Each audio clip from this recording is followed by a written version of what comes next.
All right, so I'm in my first trade for 2026, and of course it's on a combine. Took longs at first around here off of this inversion. Trailed stop loss pretty tightly below this low, stopped out. I realized early on that I just wasn't following the system. I looked at the checklist and I thought about it. I was alright. We're not really following the system, not really following the rules. Then we entered with shorts and we saw the system play out. And we liked the shorts set up a lot better, especially with how YM was moving. YM was just dropping earlier. So that's kind of just another confluence. Let's trail this up here now. I don't want to trail too tight, but I know, the market can bounce around here using standard deviation targets. But if you use like the higher time frame one, this one right here, this whole price lag, this is barely, it's barely about to be the 2. So it should be met. I'm using the more of like a 15-second one. So I'm just saying like this should be met. And again, using standard deviation targets as main take profit areas and like areas where you would want to trail your stop loss or take partials. Because I did take a partial around here inside of this area, realizing early on that, boom, we're hit. Boom. I will be copy trading these right here once I don't know, I probably will copy trade them. I'm waiting for the second or like the actual real week of January to come in to then eventually start copy trading, because I don't want to be copy trading during this type of week. So again, this week we really just had a bunch of bank holidays, not really high impact news. Today is Friday. Again, I'm not going to be actually risking capital on a day like today, on a week like this week, especially last week too. Once we have these type of weeks, I'm not risking real capital, like funded, like XFA, qualified standard, like these accounts. I'm not risking that, on a week like this is where I'm risking real money. Same thing with this. I'm risking real money there because I know the PA is going to be more favorable. It's more to what I'm accustomed to, basically. And yeah, this was the trade. The account is sitting around 1800 now, which is not bad, at all. This day, honestly, if we actually took the partial or if we cut the position earlier inside of that BPR, we probably would have, I wouldn't say I've passed the account, honestly, because again, since we made 500 and we would have added probably around, so we're at 1200, so we would probably add around like 700. No, this is like 600 actually. So we would have probably added around 800, so we would have probably been at like 2400. So again, we probably wouldn't be able to pass the account with that, but and again today I really couldn't go over 1500, so you can't go over the 50% target consistency. So probably next week I'll buy more accounts, and there's 2 more. Oh my goodness, look at that, we're dumping bad. We are dumping. This could have been the final target, but again, my target was right here at the 4 standard deviation on this 15 second 15 second price lag.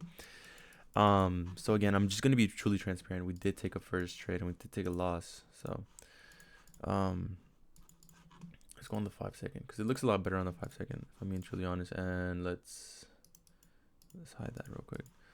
All right, so first trade we took was a long, again off of that 1 minute PDA right here on this inversion for rally gap. I originally thought this candle was going to close higher and be bullish because ES was just moving up higher. Now, I was expecting not YM, NQ basically to follow up with what ES was doing, which was breaking above the high, but then eventually we formed SMT and I realized, okay, we're stalling. We have SMT at the highs. This doesn't look good for longs anymore because again, we're failing to really displace above here while ES is already shooting up. And then ES is dying down, after, breaching the highs, sweeping the highs. And then I thought about it. I was all right. If we start rejecting and we break below this low right here, this is your intermediate term low. This is your V-shaped low, your retracement low. You want to see what strong continuation. You don't want to see the market come back down, break below this, because then if that happens, we're probably going to inverse this, and we're probably going to break below here. And that's kind of where I took my trade prematurely, though. I entered a little bit prematurely before we had this close. Because again, once we broke below this low, I realized instantly that all this stalling right here to then eventually move up was what? Your accumulation, your manipulation to then eventually distribute down lower.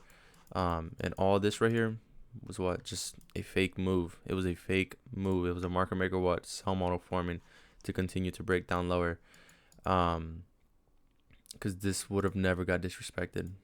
Because again, we would have respected and continued up higher and breaking above these highs if we were bullish, but we weren't bullish. And then we continued lower. Stops, we moved stops to break even pretty soon. Left this fairly up unfilled. And then eventually you can see the market just started to continue to melt. Am I content with today? Yes, I'm content with today's profit. The most I could have just made around like 350 more, and that's it. It's pretty much nothing, honestly. And we're pretty much like halfway past already, so I'm not really mad or anything. But yeah, today was a really, really good day for shorts, honestly. And yeah, the market just continued. I did take a partial, like I said earlier. I took a partial around here somewhere. On the 15-second, you'll see it. So somewhere around here, if we take that off, yeah, we can see we took a partial there. Reason for that was because I trailed my stop loss and profit, and I took a partial because, again, I realized if I can mitigate some of the losses for today, because I just didn't know if it was going to continue lower, reach my standard deviation. It was already like stalling around there. So it was already stalling inside of here. So I thought, maybe this is kind of like where the gas pedal lets off and then we start to reverse. I was like, all right, I'm trailing my stop loss and profit. And if we get his stopped out, basically, we're going to be at a break-even day. And I'm willing to take that. So I took a partial. And then eventually let the rest run. And you can see just clearly. And it was good for the mental, honestly. It was good for the mental, realizing that, either way, with whatever result we receive on this trade, we're still going to be, basically up for the day. And that was pretty much really what happened. So good start to the year. About to start editing my video, record another video on the camera. And yeah, just a really, really good trade. By far, a good start to the year so far. Got to journal this trade.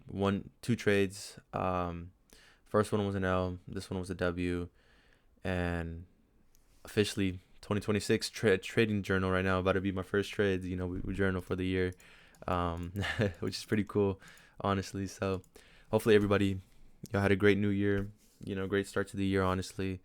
2026 will be the year. I promise you. You have to just simply lock in. You have to follow your rules. Write down your rules on a piece of paper, bro, and read them to yourself every single day. Be like, all right, these are my rules. 1 trade a day, 1% risk. Follow your trading plan, and then have your trading plan right next to those rules, so you know what you're looking for, what to be looking for, what to be waiting for, and just when to sit on your hands, and then when not to sit on your hands, and click the button. And then another thing is too, like, bro, just practice mindfulness. Practice mindfulness whenever you're on these charts. I promise you, it's worth it. One thing I like doing is breath work. I like doing breath work, even when I'm sitting down here and like looking at the charts, or whenever I'm in a trade, especially. I like being more in tune with how I'm feeling whenever I'm in a trade, as opposed to whenever I'm about to enter a trade. Because when you enter a trade, like, you're more locked in. Like, you're like, boom, you're looking at the thing, you're managing it. But then whenever you're in a trade, that's where the hard part comes, because you have to be patient. You have to be letting this trade run. Whenever you're in a trade, it feels like it feels like time slows down so much, bro. And you want the take profit to be hit, and sometimes you have to really just slow down, do some breath work, just